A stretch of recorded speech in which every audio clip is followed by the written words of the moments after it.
Okay, what is your name, sir? Keith. Keith. And what do you have here?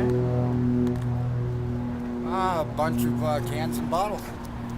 And what are you doing with them? Take them in and get 5 cents a piece for them. Nice. Where do you find the bottles? People's yards, apartment buildings, on the curb, bars. People give them to me. I spent 14 days outside and ended up in intensive care for 9, unconscious for the first 5 days. So when I woke up, I was taken in and admitted. When I woke up, they asked if I knew what day it was, and I said, well, I'm pretty sure it's April, but no, I don't. I can't even afford a dollar can opener at the dollar store. There's an average of 1,600 to 2,000 homeless people in Portland per night, so that's a lot of people. We're the only year-round free emergency shelter in the city of Portland. Again, it took me 22 months to get affordable, subsidized housing. For a woman, there's no place to go from being homeless to being indoors right away. I've spent a lot of my income to be able to sleep in a bed with sheets and a pillow. We are completely privately funded. We don't receive any government support at all. Vehicle donations. All of our blankets are donated. We receive actually a lot of clothing through donations. Guys donate their jeans after they're already torn up. I mean, if nobody donates clothing, you don't have any clothing to give away. Oh my gosh, those are all women's clothes. Can I have some? It's absolutely for the money. It's a real job, even though people don't think it is, because I'm not stealing. And I'm not robbing people, and I'm not breaking car windows, and I'm not getting any government checks 20 miles a day. Wow. For about $2 an hour. $15 a day for what? 6, 8, 10 hours sometimes. And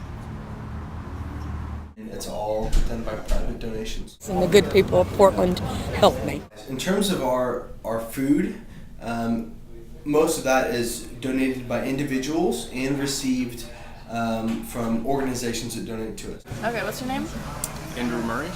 And where do you work? I work at Victor's at Onding. The end of each meal we compost a lot of our leftovers, and every Friday over at the Smith Building, the Memorial Union, they give it to the homeless shelters for them to use. Try and recycle as much as we can and reuse as much as we can. PSU recently had a big event that was rained out, so all the food was brought here and we served that. I know that Blanche House, which is they serve 3 meals a day, about 800 people a day, Monday through Saturday, and their main provider is Trader Joe's.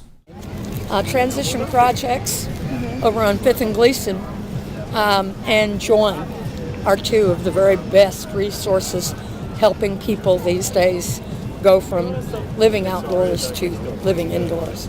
We've got Transition Projects Incorporated, which has 180 men's beds and 60 women's beds, but there's a 3 to 4 month waiting list in order to get into their shelter. It takes 22 months to put a disabled person who could die out here into permanent housing is absolutely irresponsible and a shame for a city the size with the wealth that Portland does have available. But it's a 30-day wait list to get on the emergency shelter. I would like to encourage people to call their congressmen and senators and complain about those of us who are out here having to depend on the public for donations for our basic needs. If you are under the age of 25, over the age of 55, Native American or veteran, then you have a pretty good shot of getting significant help right away.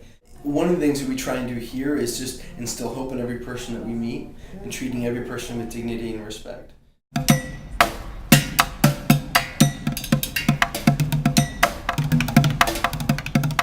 So my friend went to Goodwill and said, oh, Mike, you got to get your animals back. So people have been helping me out. I'm having a monster of a time.